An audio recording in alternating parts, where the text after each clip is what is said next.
Hello నమస్తే welcome to Telugu one cinema this is Diveshwari. గత కొన్ని రోజులుగా రాజ్ తరుణ్ లావణ్య వ్యవహారం రకరకాల మలుపులు తిరుగుతోంది. కానీ ఓ కొలిక్కి రావడం లేదు. ఒకరిపై ఒకరు ఆరోపణలు చేసుకోవడంతోనే సరిపోతుంది.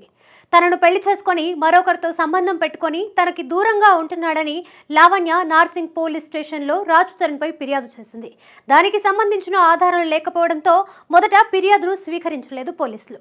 ఆ తర్వాత కొన్ని ఆధారాలు చూపించడంతో రాజ్ తరుణ్పై కేసు నమోదు చేశారు.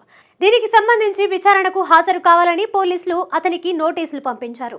తనకు ఉన్న బిజీ షెడ్యూల్ కారణంగా విచారణకు హాజరు కాలేనని రాజ్ తరుణ్ పోలీసులకు లేఖ రాశాడు.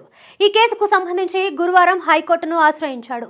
తనకు ముందస్తు బెయిల్ను మంజూరు చేయాల్సిందిగా కోర్టుని కోరాడు. దీనిపై విచారణను శుక్రవారానికి వాయిదా వేసింది కోర్టు. ఈరోజు దీనికి సంబంధించిన విచారణ చేపట్టనుంది.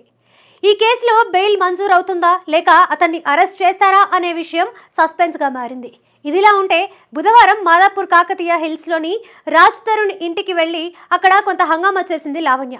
రాజ్ తరుణ్తో అతని తల్లిదండ్రులతో మాట్లాడాలంటూ అతని ఫ్లాట్ ముందు హడావిడి చేసింది.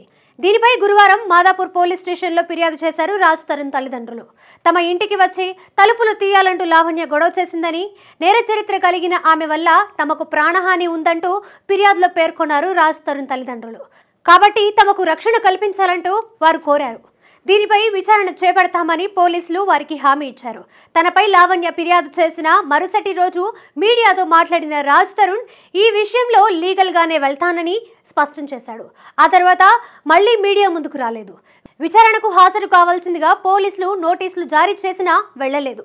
ఇటీవలే తన సినిమా ప్రమోషన్ కోసం మాత్రమే బయటికి వచ్చిన రాజ్ తరుణ్ రకరకాల విమర్శలను ఎదుర్కొన్నాడు. లావణ్య చేస్తున్న ఆరోపణల్లో నిజం లేదని, దానికి సంబంధించిన అన్ని ఆధారాలు తన దగ్గర ఉన్నాయని చెబుతున్నాడు. అయితే రాజ్ తరుణ్ ముందస్తు బెయిల్ కోసం వెళ్లడం అందరినీ ఆశ్చర్యపరుస్తోంది. అతన్ని అరెస్ట్ చేస్తారని భయపడుతున్నాడా, అందుకే ముందస్తు బెయిల్ కోసం వెళ్లాడా అనే చర్చ జరుగుతోంది. ఏది ఏమైనా ఈ రోజు కోర్టులో విచారణ పూర్తయితే గానీ ఈ విషయంలో ఓ క్లారిటీ అనేది రాదు.